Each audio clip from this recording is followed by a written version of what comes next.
Сыный ойлау және ғылыми таным негіздері. Бірінші бөлім. Кіріспе. Ойлау туралы ойлану. Бірінші тарау. Ақпараттық су тасқынында қалай жүзіп шығамыз? Сыный ойлау деген не? Сіз таңертең ұйқыдан оянасыз. Телефонды қолға аласыз. WhatsApp-тан туысқандар жіберген емдік су туралы хабарлама келді. Инстаграмда сүйікті блогеріңіз өмірімізді өзгертетін курсты жарнамалап жатыр. Жаңалықтар сайтында ғалымдар шошырлық жаңалық ашты деген айқайлаған тақырыптыр. Біз ақпараттық су тасқынында өмір сүріп жатырмыз. Бұрын ақпарат тапшылығы заманы болса, қазір ақпараттың артықтығы заманы. Бұл мұхитта батып кетпеу үшін бізге арнайы құтқару жилеті керек. Ол жилеттің аты сыный ойлау. Көпшілік адамдар сыный ойлау дегенді бәрін сынау, ешкімге сенбеу, кірпияз болу деп түсінеді. Шындығында бұл қате түсінік. Сыный ойлау. Бұл сіздің ақылдырақ көрінуіңіз емес. Бұл сіздің қорғаныс жүйеңіз. Ойлап қараңызшы. Сіз базардан алма сатып алар кезде не істейсіз? Шірігенін алмас үшін әр алманы қолыңызға алып, айналдырып, тексеріп көресіз ғой. Сыный ойлауда дәл солай. Ол миыңызға кіретін ақпаратты шіріген немесе таза екенін тексеретін сүзгі. Сыный ойлау бізге не үшін керек? Уланбау үшін. Жалған ақпарат бұл у. Ол сыртынан тәтті, пайдалы болып көрінуі мүмкін, бірақ ішкі зардабы ауыр. Қарулану үшін. Қазіргі әлемде ақпарат ең қуатты қару. Кім шындықты жалғаннан ажырата алса, сол дұрыс шешім қабылдайды. Қателікті мойындау үшін. Ең қиыны өз пікірінің қате екенін түсіну. Сыный ойлау бізге мен қателесіппін, жаңа деректерге сәйкес ойымды өзгертемін деуге батылдық береді. Бұл кітапта біз сізбен бірге бәріне қарсы адам болмаймыз. Біз жай ғана ақпаратты тұтынушыдан ақпаратты зерттеушіге айналамыз. Екінші тарау. Мидың екі режимі. Автопилот және капитан. Көпшілігіміз өзімізді өте логикалы, ұтымды адамбыз деп санаймыз. Мен шешім қабылдағанда эмоцияға берілмеймін, тек фактілерге сүйенемін дейміз. Өкінішке орай, бұл мидың бізге жасаған үлкен иллюзиясы. Нобель сыйлығының лауреаты Даниэль Канеман адам миының жұмысын керемет сипаттап берді. Біздің басымыздың ішінде бір емес, екі түрлі тұлға өмір сүреді деуге болады. Оларды шартты түрде бірінші жүйе және екінші жүйе деп атайық. Бірінші жүйе – автопилот, жылдам ойлау. Бұл жүйе найзағайдай тез жұмыс істейді. Ол интуитивті, автоматты және ешқандай күш жұмсауды қажет етпейді. Мысалы, 2 плюс 2 неше болады? Сіз жауапты 4 ойланбастан бірден білдіңіз. Мысалы, көшеде біреу сізге жымиып қараса, сіз бірден ол жақсы ниетті деп түйсінесіз. Автопилот біздің ата-бабаларымызды құтқарған. Бұтаның сыбдырын естігенде, бұл не екен деп ойланғандарды арыстан жеп қойды. Ал ойланбай қашқандар бірінші жүйе тірі қалды. Екінші жүйе – капитан, баяу ойлау. Бұл жүйе баяу, жалқау, бірақ өте ақылды және логикалық. Оны іске қосу үшін сізге ерік жігер мен күш керек. Мысалы, 17 көбейту 24 неше болады? Мұнда интуиция көмектеспейді. Сізге тоқтап, зейін қойып, есептеу керек. Бұл кезде ми энергияны көп жұмсайды. Мүмкін қабағыңыз түйіліп, жүрегіңіз сәл жиірек соға бастайды. Басты мәселе неде? Мәселе мынада. Біз өміріміздің 95%-ын автопилот режимінде өткіземіз. Бірақ өзімізді үнемі капитан басқарып отыр деп ойлаймыз. Біз күрделі мәселелерді, саясат, экономика, денсаулық шешу кезінде де энергия үнемдеу үшін бірінші жүйені қолдана саламыз. Бұл адам маған ұнайды. Демек, оның айтқаны дұрыс. Интуиция. Бұл жаңалық қорқынышты естіледі. Демек, бұл рас. Сезім. Сыный ойлаудың ең бірінші қадамы осыны мойындау. Біз интуитивті тіршілік иелеріміз. Логика біздің табиғи күйіміз емес. Ол саналы түрде қосатын құрал. Біз автопилоттың қашан қателесетінін біліп, дер кезінде тізгінді капитанға тапсырып үйренуіміз керек. Екінші бөлім. Неге біз қателесеміз? Мидың жасырын тұзақтары. Үшінші тарау. Ақылды адамдардың ақымақ қателіктері. Сіз өміріңізді өте ақылды, білімді, тіпті ғылыми дәрежесі бар адамдардың қарапайым алаяқтарға алданып қалғанын, немесе қисынсыз нәрселерге сенетінін көрдіңіз бе? Біз мұндай кезде, ол сондай оқыған адам ғой, қалайша бұлай қателесті, деп таңғаламыз. Шындығында, ақылды болу сізді қателіктен құтқармайды. Кейде керісінше, ақылды адамдар өз қателіктерін басқалардан гөрі шебер ақтап, қисынды дәлел тауып алады. Бұл құбылысты түсіну үшін біз тарихтың тереңіне, ата-бабаларымыз өмір сүрген жабайы табиғатқа үңілуіміз керек. Біздің миымыз шындықты іздеу үшін емес, тірі қалу үшін эволюцияланған орган. Елестетіңіз, сіз ежелгі саваннада келе жатырсыз. Кенет бұтаның артында қозғалыс пайда болды. А нұсқасы. Сіз тоқтап, жан-жақты сараптама жасайсыз. Бұл жел ме? Әлде кішкентай жануар ма? Мүмкін көлеңке шығар. Б нұсқасы. Сіз ойланбастан тұра қашасыз. А нұсқасын таңдаған, көп ойланған ата-бабаларымызды арыстандар жеп қойды. Біз Б нұсқасын таңдаған, яғни күмәнді сәтте ойланбай қашқандардың ұрпағымыз. Біздің миымыз әлі күнге дейін сол ескі бағдарламамен жұмыс істейді. +1. Бүгінгі күні қалада арыстандар жоқ. Бірақ біз күрделі экономикалық, саяси шешімдер қабылдағанда да миымыз сол баяғы кеш шеште, құтыл деген әдісті қолданады. Ғылымда мұны когнитивті қателіктер, cognitive biases деп атайды. Бұл мидың энергияны үнемдеу үшін қолданатын төте жолдары. Сондықтан есте сақтаңыз. Жоғары IQ, интеллект мен рационалдық, парасаттылық екі бөлек нәрсе.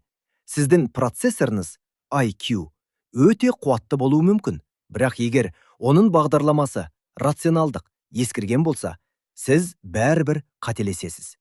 Психологтар мұны дисрационалия деп атайды. Төртінші тарау. Растау қателігі. Неге біз тек өзімізге ұнайтын шындықты көреміз?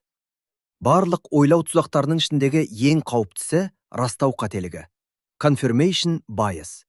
Бұл тұзақтың жұмыс істеу механизмі өте қарапайым. Біз әлемді зерттеуші ғалым сияқты емес, өз клиентін қорғайтын адвокат сияқты қабылдаймыз. Біз тек өз көзқарасымызды растайтын ақпаратты іздейміз, ал қарсы дәлелдерді елемейміз, немесе ұмытып қаламыз. Мысалы, адам вакциналар қауіпті деген сенімде болсын делік. Ол Google-ға кіріп, не іздейді? Вакциналардың пайдасы деп пе? Жоқ. Ол вакциналардың зияны деп жазады. Әрине, іздеу жүйесі оған мыңдаған қорқынышты мақалаларды тауып береді. Ол вакцинадан кейін ауырған бір адамды көрсе, міне, дәлел деп қуанады. Ал екпе алып, дін аман жүрген миллиондаған адам оның назарынан тыс қалады. Нәтижесінде, ол адам өз сеніміне одан сайын беки түседі. Бірақ бұл сенім шындыққа емес, сұрыпталған ақпаратқа негізделген. Бұл тұзақтан қалай шығамыз? Ең киімді әдіс адвокат диаболи, ібілістің адвокаты рөлін ойнау. Өзіңізге ұнамайтын, пікіріңізге қайшы келетін ақпаратты әдейі іздеңіз. Егер мен қателесіп тұрсам ше, қарсы тараптың ең күшті дәлелі қандай деп сұраңыз. Шындық кек екі жақты салыстырғанда ғана туады. Бесінші тарау. Даннинг-Крюгер эффектісі. Білімсіздікшімі 1999 жылы психологтар Дэвид Даннинг пен Джастин Крюгер қызықты әрі күлкілі эксперимент жүргізді. Олар адамдардан өз қабілеттерін бағалауды сұрады. Нәтижесінде таңғаларлық заңдылық ашылды. Білімсіз адамдар өздерін данышпан санауға бейім, ал нағыз білімділер өздеріне күмәнмен қарайды. Неге бұлай болады? Мәселе мынада. Бір нәрсенің қаншалықты қиын екенін түсіну үшін де сол салада білім керек. Экономикадан хабары жоқ адамға елді басқару оңай көрінеді. Жалақыны көтере салса, бәрі байыды ғой. Ол инфляция, экспорт, салық саясаты деген күрделі механизмдерді көрмейді. Ал нағыз экономист мәселенің қаншалықты керең екенін біледі. Сондықтан бұл қиын мәселе деп сақтықпен жауап береді. Бұл феномен Даннинг-Крюгер эффектісі деп аталады. Графикте бұл надандық шыңы, Маунт Стюпид деп аталатын биік нүктеден басталады. Адам сәл ғана оқып, өзін сарапшы сезінеді. Бірақ білім артқан сайын ол үмітсіздік аңғарына құлайды. Яғни, қаншалықты көп нәрсені білмейтінін түсінеді. Нағыз білім бұл мен бәрін білемін деу емес. Менің білмейтінім әлі көп деп мойындау. Бұл интеллектуалдық кішіпейілділік. 6-шы тарау. Есте қалған нәрсе шындық па? Қолжетімділік және анкерлеу. Біздің миымыз статистикамен емес, жарқын образдармен жұмыс істейді. Сіз неден қорқасыз? Ұшақтан ба, әлде көліктен бе? Көпшілік адам ұшаққа отырғанда қобалжиды, ал көлікке отырғанда жайбарақат болады. Статистикаға сүйенсек, автокөлік апатынан қаза табу ықтималдығы ұшаққа қарағанда мыңдаған есе жоғары. Бірақ неге біз бұлай сезінеміз? Себебі ұшақ апаты сирек, бірақ өте қорқынышты есте қалатын оқиға.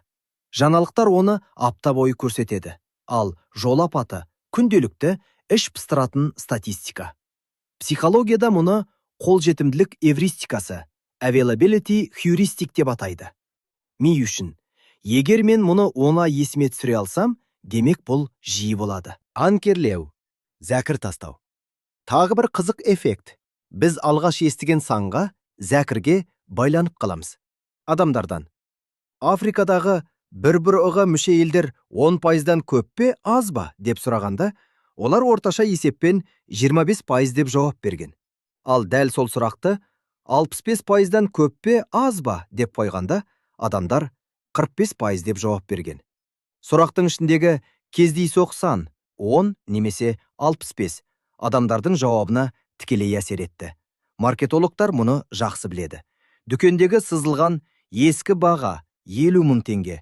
Бұл зәкір. Сіз оны көргенде жаңа бағаны арзан деп қабылдайсыз. 7-ші тарау.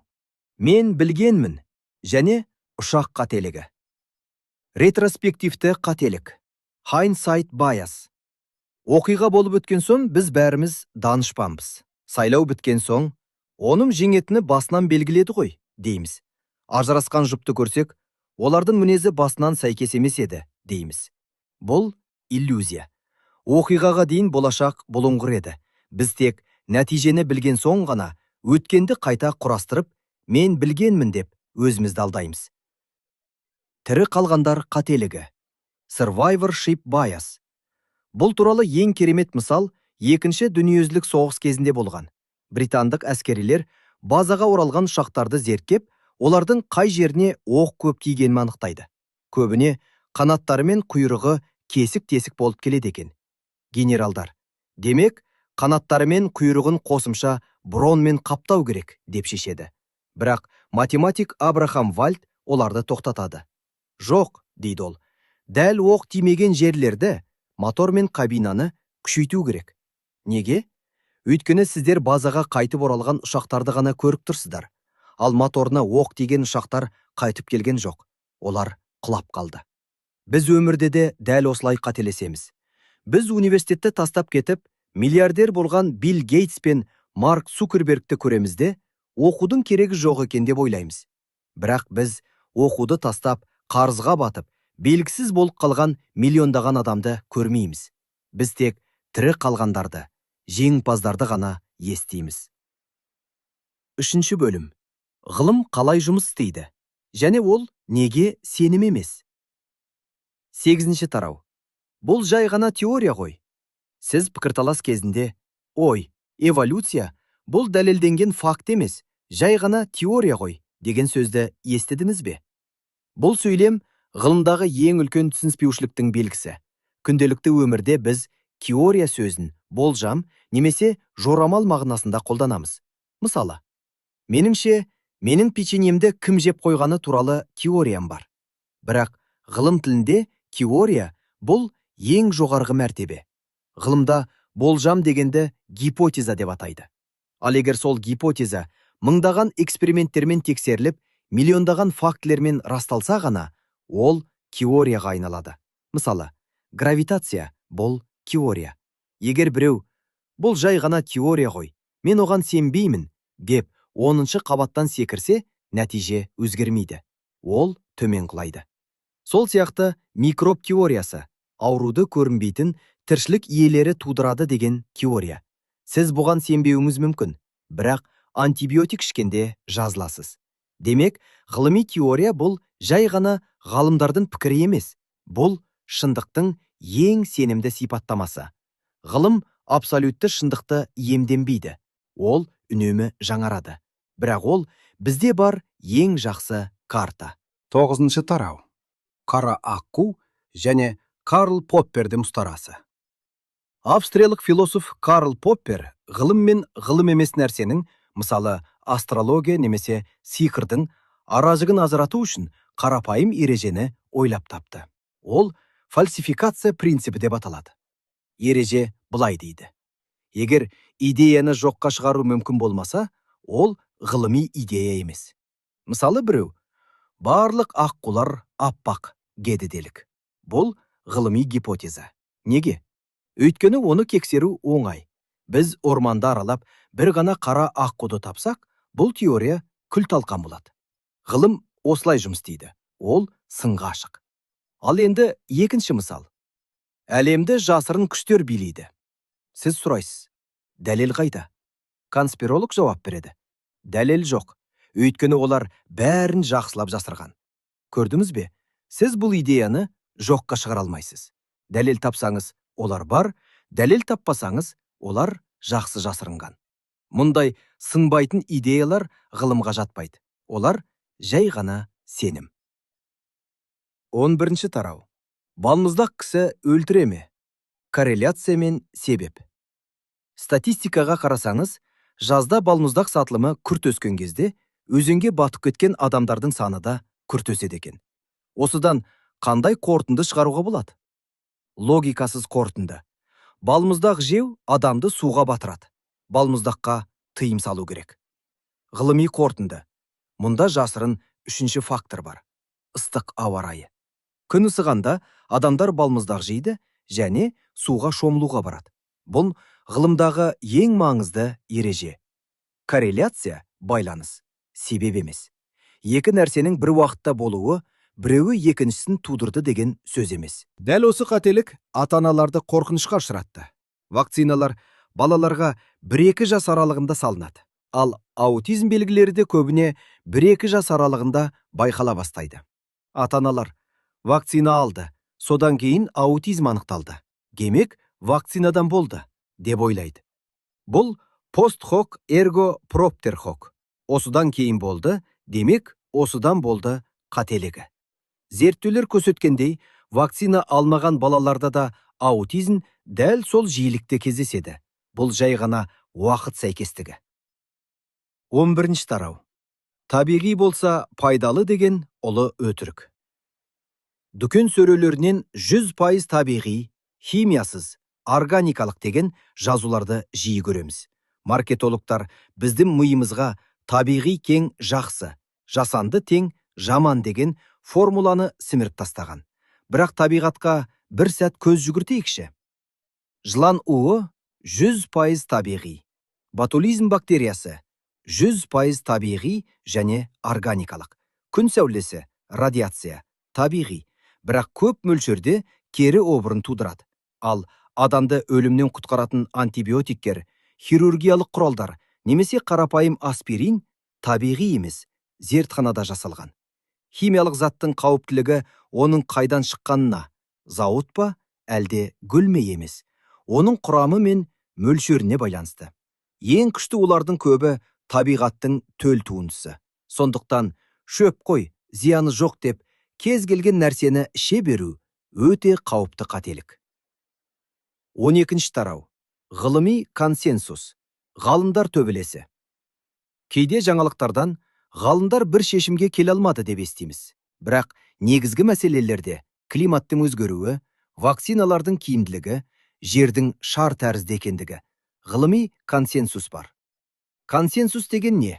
Бұл ғалымдардың жиналып, дауыс беріп, кім жерді домалақ деп санайды? Қол көтеріңдер. Көпшілік дауыспен шешім қабылдауы емес. ғылыми консенсус бұл гладиаторлар шайқасы. Бірінші, сіз жаңалық ашасыз. Екінші, сіз мақала жазып, журналға жібересіз. Үшінші, оны басқа ғалымдар, сіздің бәсекелестеріңіз, оқиды. Олардың мақсаты сіздің қатеңізді табу, дәлелдеріңізді жоққа шығару. Бұл процесс peer review, сарапшылық бағалау деп аталады. Төртінші, егер сіздің идеяңыз осы позақтан аман шықса, ол жарияланады. Бесінші, содан кейін басқа зертханалар сіздің тәжірибеңізді қайталап көреді. Егер әлемнің түкпір-түкпіріндегі мұндаған ғалымдар бір-біріне тәуелсіз зерттеп, бір нәтижеге келсе, міне, осыны ғылыми консенсус дейміз. Бұл жеке адамның пікірінен 1000 есе қуатты күш. Төртінші бөлім. Сандар және ықтималдық. Интуицияны математикамен қалай жеңеміз? 13-ші тарау. Мен 100% сенімдімін. Ақмақтықтың белгісі ме? Күнделікті өмірде мен 100% сенімдімін деген сөзді жиі естиміз. Бұл сөз бізге күшті, батыл естіледі. Бірақ сыни ойлау тұрғысынан қарасақ, 100% сенімділік бұл ақылдың тоқтағанын білдіреді. Неге? Егер сіз бір нәрсеге 100% сенімді болсаңыз, демек сіз жаңа ақпаратқа есікті тарс жауып тастадыңыз. Егер ертең сіздің сеніміңізді жоққа шығаратын бұлтартпас дәлел табылса да, сіз оны қабылдай алмайсыз. Өйткені 100%-дан артық сенім жоқ. Нағыз ғалымдар мен кәсіби болжаушылар ешқашан 100% деп айтпайды. Олар әлемді ақ пен қара деп емес, ықтималдықтар шкаласы ретінде көреді. 50%. Тиын лақтырғанмен бірдей білмеймін. 70%. Болуы мүмкін, бірақ қателесуім ғажап емес.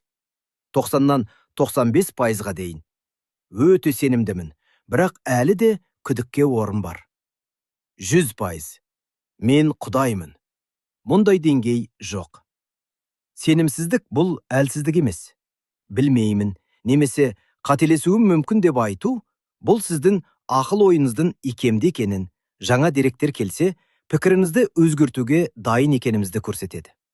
Келесі жолы біреу, бұл 100% шындық деп айқайласа, күдікпен қараңыз. Нағыз білім әрқашан кішкентай болса да, күдікке орын қалдырады. 14-ші тарау.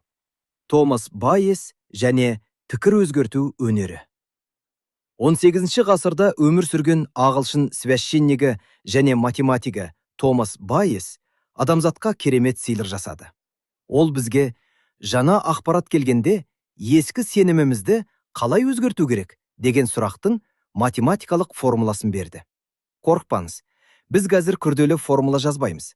Байес логикасының мәні өте қарапайым. Бірінші, бастапқы сенім, приор, сіздің қазіргі ойыңыз. Екінші, жаңа дәлел, evidence, жаңа ақпарат. Үшінші, жаңартылған сенім, posterior, жаңа ақпаратты қосқаннан кейінгі ойыңыз. Мысал, сіз таңертең тұрдыңыз, басыңыз ауырып, жөтеліп тұрсыз. Бастапқы сенім. Қазір қыс, тұмау, грипп өршіп тұр. Мен 70% грипп жұқтырдым деп ойлаймын. Жаңа дәлел. Сіз температураңызды өлшедіңіз. Термометр 37,2 градус Цельсий көрсетті. Ойлану. Тоқтаңыз. Грипп кезінде температура әдетте 38-ден 39 градус Цельсийге дейін болады. 37,2 градус Цельсий гриппке тән емес. Бұл жай суық киюге, ORVI, көбірек ұқсайды. Жаңартылған сенім. Менің грипп болу ықтималдығым төмендеді. Енді мен кек 40% гриппін деп ойлаймын. Көбіне жай суық тиген сияқты. Көптеген адамдар Байесше ойламайды. Олар бір рет мен гриппін деп шешті ме, термометр не көрсетсе де сол ойынан қайтпайды. Байес логикасы бізді сенімнің жабысқақ батпағынан суырып алады. 15-ші тарау. Дәрігер қателесуі мүмкін де. Bayes rate парадокс. Енді ең қызықты және қорқынышты парадоксқа келейік. Бұл тарауды түсіну сіздің өміріңізді немесе жүйкемізді сақтап қалуы мүмкін. Елестетіңіз, сіз сирек кездесетін қорқынышты бір ауруға, мысалы зомби вирусы, тест тапсырдыңыз делік. Дәрігер сізге: "Бұл тест өте керемет. Оның дәлдігі 99% дейді." Сіз тест тапсырасыз. Нәтиже позитив. Сіздің ауру екеніңіз қаншалықты рас? Көпшілік адам және көптеген дәрігерлер 99% аурумын, біттім, деп ойлайды. Тоқтаңыз. Интуиция сізді алдап тұр. Математиканы іске қосайық. Бізге бейз рейт, аурудың жалпы халық арасында таралу жиілігі керек. Айталық, бұл ауру сирек. 10.000 адамның біреуінде ғана кездеседі. 0,1%. Біз 1 миллион адамды кексердік келік. Бірінші, нағыз аурулар. Миллион адамның ішінде небәрі 100 адам шын мәнінде ауру. 10.000-нан біреу. Кест олардың 99-ын дұрыс табады. Екінші, сау адамдар. Қалған 999.900 адам дені сау. Үшінші, қателік. Кест 99% дәл болса, демек ол 1% қателеседі. 999.900 сау адамның 1%-на тест қате болып, сіз аурусыз деп көрсетеді. Бұл 9.999 адам. Сонымен, кест нәтижесі позитив шыққандардың жалпы саны 99 шын ауру, плюс 9.999 қате ауру, кең 10.098 адам. Сіз осы 10.098 адамның бірісіз. Бірақ олардың ішінде шын ауырып тұрғаны кек 99 ғана. Қорытынды. Сіздің қолыңызда 99% дәлдігі бар кесттің ом нәтижесі тұрса да, сіздің шын мәнде ауру болу ықтималдығыңыз 1%-ға да жетпейді. 99 бөлу 10.098. Бұл бейз рейт парадокс. Сирек кездесетін оқиғаларды іздегенде, тіпті ең дәл құралдардың өзі бізді жиі алдайды. Сондықтан, жаман диагноз естісеңіз, бірден үрейленбей, бұл ауру қаншалықты жиі кездеседі деп сұраңыз және қайта тексеріңіз. 5-ші бөлім. Конспирология, анатомиясы, құпиялар, интригалар және біздің миымыз. 16-ші тарау. Неге біз құпияларға құмармыз? Адамдар конспирологияға, қастандық теорияларына, ақмақтықтан сенеді деп ойласаңыз, қателесесіз. Керісінше, бұл сенім көбіне мидың тәртіпке деген құштарлығынан туындайды. Біздің миымыз хаосты жек көреді. Кездейсоқ оқиғалар бізді қорқытады. Егер ертең әлемдік экономика құласа, немесе жаңа індет шықса, бізге бұл жай ғана кездейсоқтық, табиғаттың қателігі деген жауап ұнамайды. Бұл тым қарапайым, тым қорқынышты. Бізге үлкен оқиғаның үлкен себебі болуы керек деген сенім жайлылық сыйлайды. Егер президент Кеннедиді жалғыз өзі жүрген психикасы ауытқыған біреу атып тастады десе, бұл миға сыймайды. Ал егер оны арнайы қызметтер, мафия және үкімет бірігіп өлтірді десе, міне, бұл логикаға келеді. Бұл бақылау иллюзиясы. Тіпті әлемді жауыз топ, масондар, рептилоидтар басқарып отыр деп ойлаудың өзі әлемді ешкім басқармайды. Біз хаоста өмір сүріп жатырмыз деген ойдан гөрі тыныштандырады. Жауыз жоспар болса, оған қарсы тұруға болады, ал хаосқа қарсы тұра алмайсың. Сонымен қатар, конспирология адамға ерекше білім сезімін сыйлайды. Басқалар ұйқыдағы тобыр, ал сен шындықты білетін таңдауды жансың. Бұл эгоны сипайтын тәтті сезім. 17-ші тарау. Оккамның ұстарасы және жасырын логика. Конспирологиялық ойлаудың құрылымы өте мықты қорғанысқа ие. Оны сырттан бұзу мүмкін емес. Қараңыз. Бірінші, дәлел бар ма? Көрдің бе, мен айттым ғой. Екінші, дәлел жоқ па? Олар жақсылап жасырған. Үшінші, қарсы дәлел бар ма? Бұл қолдан жасалған, сені алдап отыр. Бұл тұйық шеңбер. Мұндай теорияны ғылыми тұрғыда жоққа шығару мүмкін емес. Өйткені кез келген фактіні теорияның пайдасына бұрмалауға болады. Мұндай кезде бізге 14-ші ғасырда өмір сүрген монах Уильям Оккамның құралы көмекке келеді. Ол Оккамның ұстарасы деп аталады. Ереже қарапайым. Егер екі түсіндіру болса, ең қарапайымын таңдаңыз. Мысалы, айға қону туралы екі нұсқа бар. А нұсқасы ресми. ақш ғарышқа үлкен зымыран ұшырды. Астронавттар айға қонды, тас жинап қайтты. Б нұсқасы конспирология. ақш үкіметі Голливудта құпия павильон жалдады. Мыңдаған ғалымдарды, инженерлерді, операторларды, астронавттарды сатып алды. КСРО-ның барлаушыларын аузын жаптырды. 50 жыл бойы миллиондаған құжаттарды қолдан жасап келеді. Лазерлік айналарда айға жасырын жеткізді. Қайсысы оңайырақ? Әрине, А нұсқасы. Құпияны мыңдаған адам білсе, ол құпия болып қалуы мүмкін емес.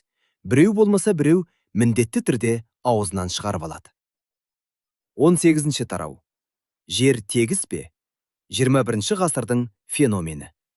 Иә, сіз дұрыс естідіңіз. Бүгінгі күні Илон Маск Марсқа зымыран ұшырып жатқанда, мыңдаған адамдар жердің тегіс екеніне шынайы сенеді. Олардың дәлелдері қарапайым. Мен көкжиекке қараймын, ол түзу. Су стаканда тегіс тұрады. Егер жер шар болса, су төгіліп кетер еді. Бұл жерде физикалық қателіктерді тізбелеудің қажеті жоқ. Кемелердің көкжиектен төмен қарай жоғалуы, ай тұтылғандағы жердің дөңгелек көлеңкесі, GPS жүйесінің жұмысы. Мұның бәрі жердің шар екенін дәлелдейді. Мәселе физикада емес, мәселе сенімде. Жер тегіс деген сенім бұл билікке, ғалымдарға және жүйеге деген терең сенімсіздіктің белгісі. Маған мектепте өтірік айтты. Ғалымдар бізді алдап отыр деген ой адамға өзін ақылдырақ сезінуге мүмкіндік береді. Бұл ғылымға қарсы бүлік. 19-ші тарау. Айға саяхат. Голливуд па? Әлде шындық па? 1969 жылы Нил Армстронг айға қадам басты. Бірақ көпшілік бұған сенбейді. Олардың сүйітті дәлелдерін талқылайық. Бірінші. Жалау желбіреп тұр ғой. Айда жел жоқ. Шындығында жалау желбіреп тұрған жоқ. Ол Г әрпі тәрізді каркасқа ілінген. Астронавт оны қадаған кезде дірілдеп, кейін қозғалмай қатып қалады. Вакуумда ауа кедергісі болмағандықтан инерция ұзақ сақталады. Екінші. Жұлдыздар көрінбейді. Суреттер айдың күндізгі жағында түсірілген. Күн сәулесі шағылсып тұрған аппақ скафандрмен ай бетін суретке түсіру үшін камераның экспозициясы қысқа болуы керек. Мұндай жарықта әлсіз жұлдыздар көрінбейді. Кез келген фотограф мұны растайды. Бірақ ең басты дәлел фотосурет емес. Ең басты дәлел Кеңес одағы. Сол кезде қырғи қабақ соғыс жүріп жатты. КСРО мен ақш ғарыш жарысын деді.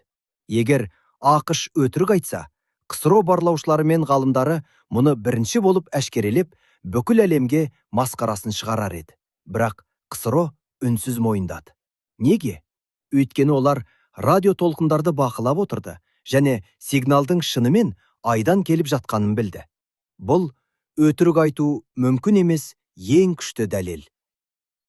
20-ші тарау. Әлемді кім билейді? Масондар және иллюминаттар. Жасырын әлемдік үкімет туралы аңыздар ешқашан ескірмейді. Масондар шынымен бар ма? Бар. Иллюминаттар болған ба? Болған. 18-ші ғасырда Баварияда құрылып, кейін таратылған. Бірақ олар әлемді жасырын басқарып отыр ма? Жоқ. Және оның себебі өте қарапайым. Әлемді басқару мүмкін емес. Әлем бұл миллиардтаған адамның, мыңдаған компаниялардың, жүздеген мемлекеттердің мүдделері тоғысқан хаотикалық жүйе. Бірде-бір топ қаншалықты бай болса да, барлық процестерді бақылауда ұстай алмайды. Мұнай бағасы, індеттер, соғыстар, технологиялық жаңалықтар, мұның бәрі жоспарлы түрде емес, түрлі күштердің қақтығысынан туындайды. Біз жасырын үкіметке сенгіміз келеді, өйткені бұл жауапкершілікті бізден алып тастайды. Менің кедей болғаным, жолым болмағаны менің кінәм емес. Бұл масондардың жоспары. Бұл өте ыңғайлы психологиялық қорғаныс. Шындық әлде қайда қорқынышты. Рульде ешкім жоқ. Әлем бұл үлкен кеме. Және оны басқарып отырған жалғыз капитан жоқ. Біз бәріміз толқынмен бірге жүзіп келеміз. Керемет. Енді біз ең қызу талқыланатын адам өміріне тікелей қатысы бар тарауларға өтеміз. Бұл бөлімде медицина төңірегіндегі үрей мен шындықтың аражығын ажыратамыз. 6 бөлім. Медицина және псевдоғылым. Денсаулыққа зиянды аңыздар. 21 тарау. Антиваксерлер. Бір өтірік миллиондарды қалай алдады? Тарихқа үңілейік. Бүкіл әлемдегі вакцинаға қарсы қорқыныштың антиваксерлік қозғалыстың бастауында бір ғана адам және бір ғана мақала тұр. 1998 жылы британдық дәрігер Эндрю Вейкфилд әйгілі The Lancet журналында зерттеу жариялады. Онда ММР вакцинасы, қызылшаға қарсы екпе, балаларда аутизм тудырады делінген. Бұл жаңалық бомбадай жарылды.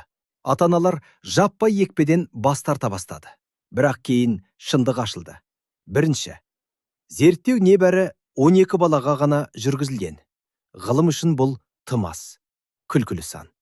Екінші, Вейкфилд вакцина өндірушілерін сотқа бергісі келген заңгерлерден қомақты ақша алған. Мүдделер қақтығысы. Үшінші, ең сорақысы, ол деректерді қолдан жасаған.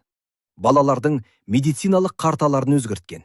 Нәтижесінде мақала журналдан алынып тасталды. Вейкфилд дәрігерлік лицензиясынан айырылды. Кейіннен миллиондаған балаға жүргізілген ауқымды зерттеулер вакцина мен аутизм арасында ешқандай байланыс жоқ екенін дәлелдеді. Неге адамдар әлі сенеді? Мұнда біз жоғарыда өткен пост-хок қателігі жұмыс істейді. Вакцина 1-2 жаста салынады. Аутизм белгілері де дәл осы 1-2 жаста байқала бастайды. Ата-ана үшін бұл екі оқиға бір-бірімен байланысты сияқты көрінеді. Бірақ бұл жай ғана уақыт сәйкестігі. 22 тарау. Үлкен фарма және жасырылған ем. Фармацевтикалық компаниялар, Big Pharma, қатерлі ісіктің емін тапты, бірақ оны жасырып отыр. Оларға біздің жазылғанымыз емес, ауырып дәрі сатып алып жүргеніміз керек. Бұл пікір өте қисынды естіледі. Солай ма? Келісейік, фармацевтикалық компаниялар періште емес. Олар бизнес. Олар шынымен де бағаны өсіреді, жарнаманы күшейтеді. Бірақ емді жасыру теориясы қисынға келмейді. Неге? Бірінші, бәсекелестік. Pfizer, Moderna, AstraZeneca сияқты компаниялар бір-бірімен қырғи қабақ соғысты. Егер біреуі қатерлі ісіктің емін тапса, ол оны жасырмайды. Керісінше, тездетіп нарыққа шығарып, қалғандарын банкрот қылғысы келеді. Екінші, адами фактор. Фармацевтика саласында жұмыс істейтін ғалымдар мен директорлардың да ата-аналары, балалары ауырады. Олар да қатерлі ісіктен көз жұмады. Өз анасын құтқаратын дәріні сейфте жасырып отыратын адамды елестету қиын. Үшінші, пайда. Бір жолғы қымбат ем, мысалы, гепатит С емі сияқты, компанияға өте үлкен табыс әкеледі. Сондықтан компанияларды баға саясаты үшін сынау орынды. Бірақ оларды әлемдік қастандық жасап отыр деу артық. 23 тарау. Гомеопатия. Қымбат қанттың құпиясы. Дәріхана сөрелерінде гомеопатиялық зат деген жазу бар, әдемі қорапшалар тұрады. Көбіміз мұны шөптен жасалған табиғи ем деп ойлаймыз. Шындығында гомеопатияның негізгі принципі сұйылту. Олар белсенді заттың бір тамшысын алып, оны 100 тамшы суға қосады. Сосын ол судан бір тамшы алып, тағы 100 тамшы суға қосады. Бұл процесс 30 рет, тіпті 200 рет қайталанады. Химия заңдары бойынша, мұндай сұйылтудан кейін суда бастапқы заттың бірде-бір молекуласы қалмайды. Сіз ішіп отырған нәрсе таза су немесе қант. Бірақ маған көмектесті ғой. Бұл плацебо эффектісі. Егер адам дәрі іштім деп сенсе, ми ағзаға жазыл деген бұйрық береді. Ауырсынуды басатын эндорфиндер бөледі. Бұл керемет құбылыс. Бірақ ол инфекцияны өлтірмейді, кек симптомды жеңілдетеді. Екінші себеп – ағзаның өздігінен жазылуы. Тұмау тигенде сіз гомеопатия ішсеңіз де, ішпесеңіз де бір аптада жазыласыз. Бірақ сіз оны дәрінің күші деп ойлайсыз. Осыдан кейін тең, осының себебінен қателігі тағы да алдыңыздан шықты. 24-ші тарау. 5-ші G және чипкеу. Технофобия. 2020 жылы әлемде қызық жағдай болды. Адамдар 5G мұнараларын өртей бастады. Олар, бұл мұнаралар коронавирус таратады деп сенді. Мектеп физикасын еске түсірейік. Вирус бұл биологиялық зат, нәруз бен генетикалық код. 5G радиотолқын бұл электромагниттік толқын, жарық сияқты. Радиотолқын биологиялық вирусты тасымалдай алмайды. Бұл шамның жарығы арқылы тұмау жұқтырғанмен бірдей мүмкін емес нәрсе. Вакцина мен чип салады. Бұл технологиялық абсурд. Бірінші, көлем. Иненің кесігінен өтетін чип жасау мүмкін емес. Қазіргі технологиямен. Екінші, қуат. Чип жұмыс істеу үшін батарея немесе қуат көзі керек. Адам денесінен қуат алатын технология әлі жоқ. Үшінші, логика. Үкімет сізді бақылағысы келсе, оған қымбат сұйық чиптің керегі жоқ. Сіздің қалтаңызда GPS, камерасы, микрофоны бар құрылғы, смартфон жүр. Және сіз оны өз ақшаңызға сатып алдыңыз. Күнде қуаттап отырасыз. Жаңа технологиядан қорқу қалыпты нәрсе. Кезінде адамдар пойыздардан қорыққан. 30 км сағатына жылдамдықта адамның басы жарылып кетеді деп ойлаған. 5G қорқынышы да сол тарихтың жалғасы.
Оқушы актер. Ол өтірік айқайлап жалынады.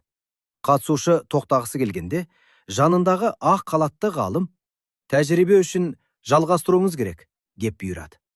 Нәтиже: қатысушылардың 65%-ы ең жоғарғы тоқ күшіне 450 вольт өлім қаупі дейін барған. Олар жылап, дірілдеп тұрса да, батырманы баса берген. Неге? Өйткені авторитетке бағыну инстинкті адамгершіліктен күшті болып шықты. Ғалым айтты, бастық бұйырды деген сөз адамды жауапкершіліктен босатады. Сыни ойлау бұл авторитетке жоқ деп айта алу қабілеті. 31-ші тарау. Неге фактілер пікірді өзгертпейді? Сіз біреумен дауласып, оның алдына кемірдей дәлелдерді жайып салдыңыз делік. Ол: «О, рахмет, мен қателесіппін», дей ме? Жоқ. Ол одан сайын ашуланып, өз пікіріне жабыса түседі. Неге? Өйткені кейбір сенімдер жай ғана ақпарат емес. Олар идентификация, кім екеніміздің белгісі. Мен веганмын, мен патриотпын, мен антиваксермін. Бұл сөздер адамның менін құрайды. Сіз оның сеніміне шабуыл жасағанда, сіз оның пікірін емес, оның тұлғасын бұзуға тырысқандай боласыз. Ми мұны физикалық қауіп ретінде қабылдап, қорғанысқа көшеді. Сондықтан, егер біреудің пікірін өзгерткіңіз келсе, оның жеке басына тиіспеңіз. Фактілермен ұрмаңыз, сұрақ қойыңыз. Оған өз бет бейнесін сақтап қалуға мүмкіндік беріңіз. Міне, кітабымыздың финалдық бөлімі. Бұл жерде біз теориядан практикаға, яғни адамдармен қалай дұрыс дауласуға және өз ойымызды қалай тәрбиелеуге көшеміз. 9-шы бөлім. Пікірталас мәдениеті, немесе қалай дұрыс пікірталасу керек. 32-ші тарау. Сабан адам және басқа да айлакерліктер. Интернеттегі кез келген пікірталасты ашып қараңызшы. Ол көбіне шындықты іздеуге емес, бокс рингіне ұқсайды. Мақсат қарсыласты нокаутқа жіберу. Бірақ сыни ойлаушы үшін пікірталас бұл соғыс емес, бірлескен зерттеу. Дау кезінде адамдар жиі қолданатын лас әдістерді, логикалық қателіктерді біліп жүрміз. Ад хоминем, тұлғаға шабуыл. Бұл ең кең тараған қателік. Дәлелдің орнына адамның жеке басына тиісу. Мысалы, сен алдымен мұрныңды сүртіп ал, сосын экономика туралы айтасың. Жауап: адамның жасы, түрі, немесе жұмысы оның дәлелінің дұрыс-бұрыстығына әсер етпейді. 2+2 кен 4 екенін кім айтса да, ол шындық. Екінші, сабан адам, строумен. Қарсыластың сөзін әдейі бұрмалап, сол бұрмаланған нұсқаны жеңу. Сіз: меніңше, балаларға кейде компьютер ойнауға рұқсат беру керек. Қарсылас: о, яғни сен балалардың күні түні зомби болғанын қалайсың ба? Олардың миы ашып кеткені саған дәрі бір ме? Ол сіздің нағыз сөзімізбен емес, өзі құрап алған сабан адаммен, қияли жаумен соғысып тұр. Үшінші, тайғақ беткей, slippery slope. Егер А болса, міндетті түрде Z болады деп қорқыту. Мысалы, егер бүгін бетперде тақсақ, ертең бізге чип салады, бүрсігүні бәрімізді құл қылады. Бұл логика емес, бұл паранойя. А мен Z арасында жүздеген қадам бар. Олардың әр қайсысын дәлелдеу керек. 33-ші тарау. Сократ сияқты сұрақ қою. Ежелгі грек философы Сократ ешқашан сен қателестің деп айтпаған. Ол кек сұрақ қойған. Және сол сұрақтар арқылы адамды өз қатесін өзі түсінуге жетелеген. Бұл сократтық әдіс. Мысалы, досымыз: вакциналар өте қауіпті деді. Жаман реакция: ой, сен түк білмейсің, міне статистика. Бұл ұрысқа келеді. Сократтық реакция: қызық пікір екен. Қауіпті дегенде нақты нені меңзеп тұрсың? Оның зияны дәл неден келеді деп ойлайсың? Сіз шабуыл жасамайсыз. Сіз қызығушылық танытасыз. Мен бір жерден оқыдым. Түсінікті.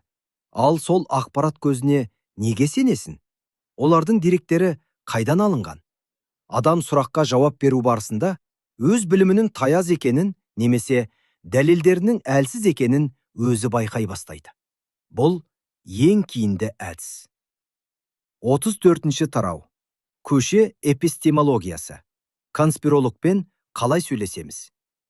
Егер жақыныңыз керең конспирологияға, жер тегіс, рептилоидтар тағы басқа сеніп қалса, онымен қалай сөйлесу керек? Айқайласу пайда бермейді. Питер Богосян есімді ғалым көше эпистемологиясы, стрит эпистемологи деген әдісті ұсынды. Басты ереже: фактыны емес, сенімді талқылаңыз. Бірінші, сенім шкаласы. Осы ойына 0-ден 100-ге дейінгі шкалада қаншалықты сенімдісің деп сұраңыз. Екінші, негізін сұрау.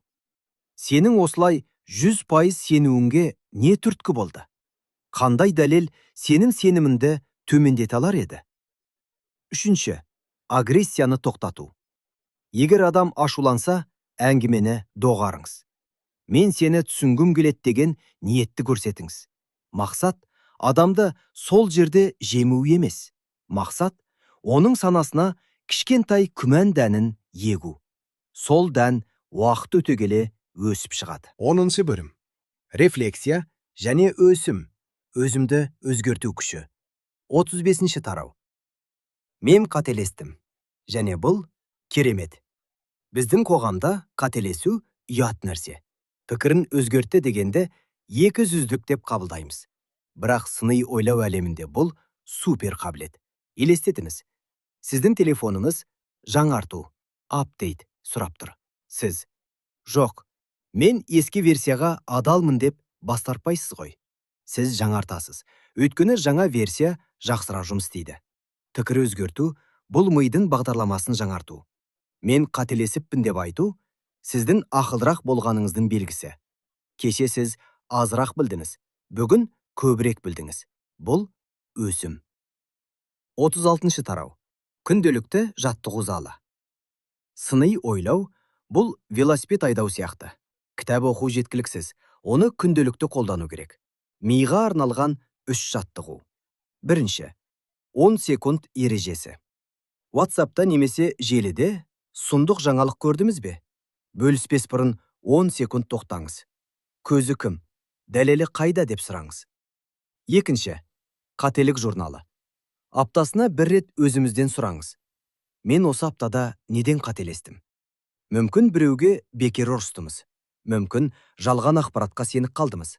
Қатені жазып қою, оны қайталамаудың ең жақсы жолы. Үшінші, басқаша ойлайтындарды оқу. Егер сіз оңшыл болсаңыз, солшылдарды оқымыз. Егер діндар болсаңыз, атеистердің уәжіне құлақ тұрмыз. Және керісінше, бұл сіздің ойыңызды шындайды. Қорытынды. Сыни ойлаушылар қоғамы. Біз кітаптың соңына жеттік. Сыни ойлау бұл тек сіздің жеке қауіпсіздігіңіз емес. Бұл бүкіл қоғамның иммунитеті. Жалған ақпаратқа сенбейтін қоғамды алдау қиын. Дәлел сұрайтын қоғамды тонау қиын. Өз қатесін мойындай алатын қоғам ғана алға жылжиды. Бұл кітапты аяқтау соңы емес, басы. Келесі жолы біреу сізге 100% шындық айтқанда, немесе ішіңіздегі дауыс, бұл адам маған ұнамайды, демек оныкі қате дегенде, осы кітаптағы құралдарды есіңізге алыңыз. Тоқтаңыз, ойланыңыз, тексеріңіз. Сапар сәтті болсын.